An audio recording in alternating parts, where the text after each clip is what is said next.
இருக்கின்றது.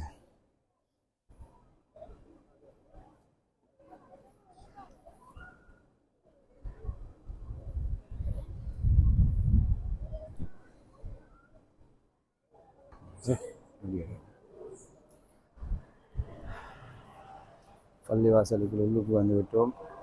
இதிலே நிறைய பேர்கள், குறிப்பாக நபியுனா நூஹ் அலைஹிஸ்ஸலாம் அன்னவர்கள் தொழுதவிடம், மகாமுல் இமாமு ஜெயினுல் ஆபிதீன் கண்மணி நாயகனுடைய பேரருடைய மகனார் ஹுசைன் அலிஹுடைய மகனார் கர்பலாவில் அவங்க மட்டும்தான் பாதுகாக்கப்பட்டாங்க.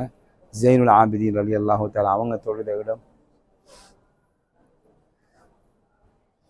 இது மகாமு நபியுல்லாஹி நூஹ் அலைஹிஸ்ஸலாம், நூஹ் நபி அலைஹிஸ்ஸலாத்து வஸ்ஸலாம் தொழுத இடம்.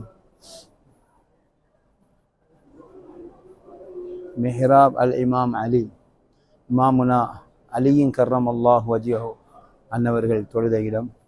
இவைகளெல்லாம் இங்கே ஞாபகார்த்தமாக வைக்கப்பட்டிருக்கின்றது. சுப்ஹானல்லாஹ்.